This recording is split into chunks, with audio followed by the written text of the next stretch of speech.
Everyone, welcome back to my channel. कैसे हैं आप सब? उम्मीद करती हूँ सब लोग बहुत अच्छे होंगे। मैं भी ठीक हूँ। तो आज की मेरे व्लॉग की शुरुआत होने जा रही है मॉर्निंग 7 ओ क्लॉक से और आज दिन है मंडे का।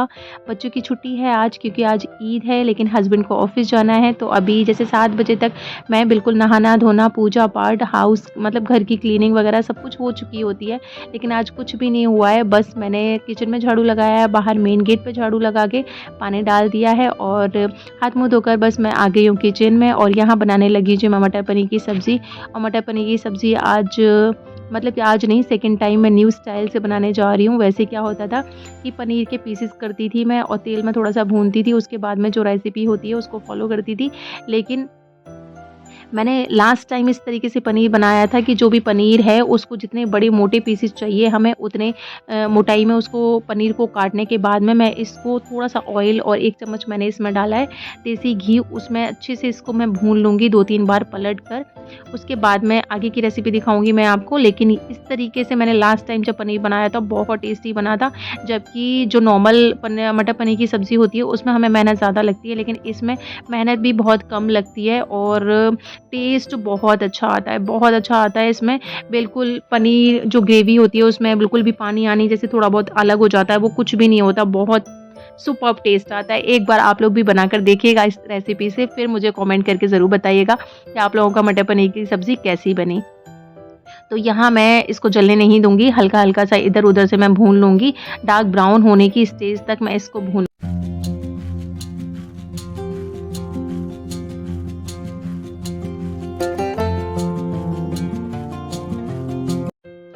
इस स्टेज तक हमने पनीर को भूनना है और मैंने पनीर को बाहर निकाल लिया है। अब इनको जितने बड़े पीसेस चाहिए मुझे सब्ज़ी में डालने के लिए उतने बड़े-बड़े पीसेस मैंने काट लिए हैं और इस तरीके से पनीर भी बहुत सॉफ्ट रहता है।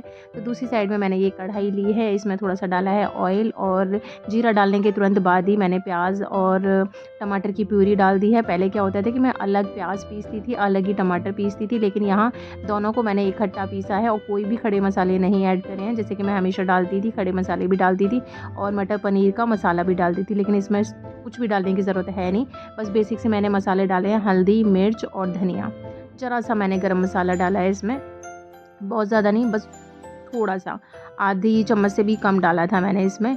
और इसको मैं अच्छे से भून लूँगी जब तक ये ऑयल नहीं छोड़ देगा। ये थोड़ा-सा ये छिटकता है बाहर तो पीछे वाली जो वॉल होती है वो भी ख़राब हो जाती है, इसलिए मैंने उसको कम गैस करके और अच्छे से मैंने उसको ढक के रख दिया है। तो जब तक ऑयल छूटेगा आराम से तब तक मैं लगा लेती हूँ इधर की साइड में आटा। और मेरा हमेशा रहता ही है कि जब तक एक काम होता है तो दूसरा काम मैच चलता रहता है। जब तक ना ग्रेवी ऑयल को छोड़ेगी, ग्रेवी तैयार होगी पनीर डालने के लिए, मटर डालने के लिए, तब तक मेरा आटा रेडी हो जाएगा। तो इधर लगा लेती हूँ मैं आटा, फिर इसको मैं थोड़ी देर के लिए रेस्ट के लिए छोड़ देती हूँ।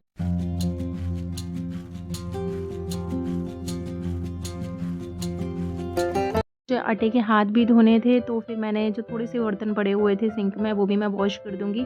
और ऐसा करना भी चाहिए कि एक ही काम में जब लगे रहते हैं तो दूसरा काम छूट जाता है, तो फिर दोनों काम हमारे चल ही रहे हैं। कि आटा भी मैंने रेस्ट के लिए लगा के छोड़ दिया है, बाकी ग्रेवी हमारी तैयार हो रही है, तब तक 2-4 बर्तन हैं वो मैं वॉश कर दूँगी। तो 3 काम इकट्ठे हो गए इधर की साइड में। और चॉपर भी मैं जब सब्जियाँ काटती हूँ तो मैं तुरंत की तुरंत उसको अच्छे से ब्रश से वॉश कर देती हूँ, तो उसमें येलो-येलो जो स्पॉट पड़ जाते हैं वो नहीं पड़ते हैं। तो इधर ग्रेवी मेरी तैयार हो गई है। ऑयल जैसे उसने छोड़ दिया था उसके बाद में मैंने इसमें थोड़ी सी मलाई ऐड करी है, जिससे ग्रेवी शाइनी होगी और थोड़ी सी थिक हो जाएगी। और इसमें हल्का-सा ना रेड कलर थोड़ा-सा कम लग रहा था क्योंकि मैंने लाल मिर्च कम डाली है, तो इसमें मैंने थोड़ी-सी कश्मीरी मिर्च डाल दी है, जिससे कलर सब्ज़ी का बहुत अच्छा आएगा, दिखने में बहुत अच्छी लगेगी। इसमें कसूरी मेथी भी डाल सकते हो आप लोग, लेकिन मैं नहीं डालती हूँ क्योंकि मेरे हस्बैंड को बिल्कुल भी पसंद नहीं है। जबकि बहुत अच्छा टेस्ट आता है कसूरी मेथी डाल के, लेकिन उनको टेस्ट अच्छा नहीं लगता है। तो जितनी भी मुझे पतली सब्ज़ी चाहिए तो उतना ही मैंने इसमें पानी डाला है। बहुत ज़्यादा पतली सब्ज़ी मैं नहीं बनाती हूँ, ग्रेवी वाली ही बनाती हूँ। तो बस मैंने उसमें वो पनीर डालने के बाद में इसमें मैंने मटर डाले हैं और मटर डालने के बाद में जितनी क्वांटिटी होती है उसके हिसाब से मुझे थोड़ा-सा ज़्यादा अच्छे से अंदाज़ा हो जाता है, इसलिए मैं नमक सबसे लास्ट में ऐड करती हूँ अपनी ग्रेवी और सब्ज़ी के अकॉर्डिंग। तो वैसे भी हमेशा मेरा नमक ना बिल्कुल बराबर रहता है, लेकिन मेरी कोशिश रहती है कि एक बार के लिए कम रह जाए, लेकिन नमक कभी भी ज़्यादा ना हो क्योंकि मेरे हस्बैंड का बीपी हाई रहता है। तो उस साइड में जी मैंने पनीर भी उसमें ऐड कर दिया है बहुत अच्छे से और देख ही रहे हो आपकी एक क्लिप मिस हो गई है, सॉरी इसमें से। तो आप देख रहे हो कि सब्ज़ी का कलर कितना अच्छा आया है और टेस्ट में तो मुझे नहीं पता कि अब कैसी होगी, क्योंकि अब ये खाएँगे तो फिर बताएँगे। तो मैंने एक टिफ़िन में सब्ज़ी पैक कर दी है, एक में ककरौंदे मिर्च पैक कर दिए हैं। जब तक मेरे ककरौंदे मिर्च चलेंगे तब तक ना घर पर भी ये लोग खाएँगे और ऑफ़िस भी लेकर जाएँगे। तो यहाँ मैंने इसमें 2 रसगुल्ले भी रख दिए हैं, क्योंकि ऑफ़िस में क्या होता है कि दूसरा बंदा कोई ना कोई साथ में बैठा ही होता है, तो फिर वो भी टेस्ट कर ले। ये जी आप हमेशा मेरे व्लॉग्स में देखते ही हो, तो इसमें कुछ भी चेंज नहीं होता है। जब ये ब्रेकफ़ास्ट कर रहे होते हैं उतनी देर के लिए मुझे बैठना होता है, और यहाँ जो भी कुछ दिन में चीज़ें होनी हैं या फिर आज दिन में मैं क्या करने वाली हूँ, वो सब कुछ मैं इनके साथ में डिस्कस कर रही होती हूँ इस वक़्त। और जैसे कि हमेशा आप देखते हो कि जब ये ब्रेकफ़ास्ट कर रहे होते हैं तो मैं चाय पी रही होती हूँ, लेकिन आज मैं चाय नहीं पीऊँगी और कोशिश करूँगी कि आज से बहुत ही कम कर दूँ चाय, क्योंकि कल मुझे बहुत एसिड बन रहा था चाय पीने की वजह से, क्योंकि 3-4 चाय हो जाती हैं मेरी। तो आज बस कोशिश करी है मैंने कि नहीं पीऊँ। और वैसे रहता है मेरा कि जब ये ब्रेकफ़ास्ट कर रहे होते हैं तो मैं चाय पी रही होती हूँ, चाय नहीं पी रही होती हूँ तो फिर पानी पी रही होती हूँ। लेकिन अब मैं कल से अजवाइन का पानी रेडी करके रखूँगी। इस टाइम तक जितनी देर में ये ब्रेकफ़ास्ट करेंगे उतनी देर में मैं अपने 2 ग्लास पानी के निपटा लिया करूँगी। तो ये हो जाएगा कि चाय की थोड़ी-सी अंदर से क्रेविंग कम होगी। और चाय पता नहीं मुझे बहुत पसंद है, बहुत नुकसान भी करती है उसके बावजूद भी, लेकिन अब कोशिश करूँगी कि चाय।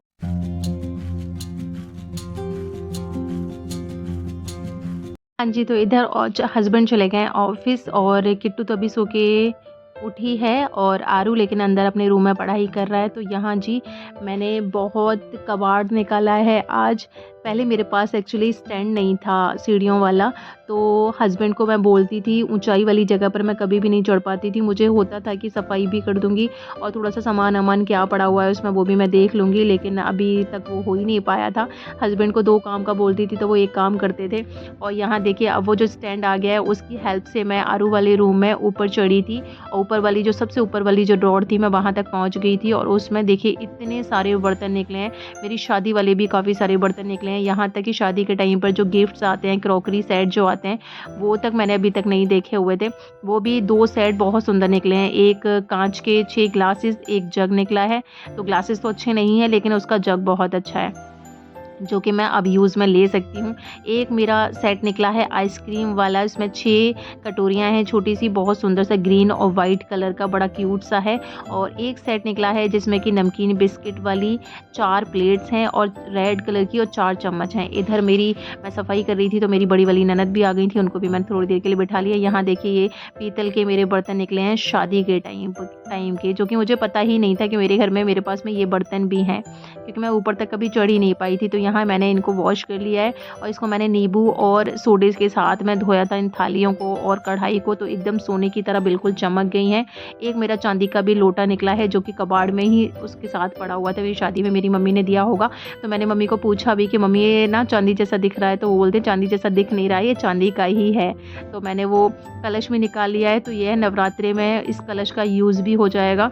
तो अभी तक मैंने 16 साल से देखा ही नहीं था। तो मैंने जो बर्तन थे, तो काफ़ी सारे बर्तन जो मेरे बिल्कुल भी यूज़ में नहीं हैं, वो भी सारे मैंने बर्तन इकट्ठे करके निकाल लिए हैं। आज मैं उनको सेल करके आऊँगी और उनके बदले में कुछ सामान लेकर आऊँगी। तो देखिए मेरा काम करते-करते शाम के 7 बज गए हैं। बस मैं अभी नहा कर आई हूँ, कैफ़े से भी थोड़ा सामान आया था, उसको भी मैंने वॉश किया। तो यहाँ मैंने हस्बैंड को रिक्वेस्ट करी है कि आप प्लीज़, क्योंकि 3 बोरियाँ भर गई हैं बर्तनों की, टूटे-फूटे बर्तन भी हैं जो घर में इकट्ठे होते रहते हैं। इनसे क्या होता है, इकट्ठा करके ना नेगेटिविटी भी बढ़ती है और फालतू में जगह भी घिरती रहती है। तो बस मैं आज इनको सेल आउट कराऊँगी, इसके बदले में जो सामान लेकर आऊँगी वो मैं आपको नेक्स्ट व्लॉग में दिखाऊँगी। और यहाँ बस हम चल दिए हैं, क्योंकि पास में ही मार्केट है, और कल से नहीं, परसों से सॉरी, कनागत भी स्टार्ट हो जाएँगे, मतलब श्राद्ध स्टार्ट हो जाएँगे। तो श्राद्ध के टाइम पर कोई भी नई चीज़ नहीं लेकर आते हैं घर में, तो फिर ये 3-3 बोरियाँ मैं कहाँ उठा के फिरती। इसलिए मैंने इनको बोला कि थोड़ा-सा बस टाइम लगेगा, लेकिन अभी साथ में ही चलते हैं। तो बस हम लोग यहाँ पर आ गए हैं। तो इन लोगों ने जब बोरे में से 3 बोरे लेकर आई थी मैं, उनमें से जब बर्तन पलट कर देखे हैं, तो ये भैया बोल रहे हैं, अरे भाभी जी आप तो बिल्कुल ही नए-नए बर्तन ले आई हो। लेकिन ये बर्तन कभी भी किसी यूज़ में नहीं आते, क्योंकि शादी-वादियों में ये बर्तन मिलते रहते हैं। बच्चों को भी नवरात्रि के टाइम पर मिलते थे, तो एक थाली अलग डिज़ाइन की होती है, दूसरी थाली अलग डिज़ाइन की होती है, तो इनको हम यूज़ तो करते नहीं है। तो वहाँ मैंने बर्तन सेल आउट करके फिर उनके बदले में मैंने क्या लिया था वो मैं आपको नेक्स्ट व्लॉग में दिखाऊँगी। और बाकी यहाँ मुझे अब गाड़ी आई थी तो मैंने इनको बोला कि वाइपर टूट गया है, तो वाइपर, झाड़ू, एक पटला भी लिया था। अभी हम आ गए हैं घर वापस और यहाँ मैं वापस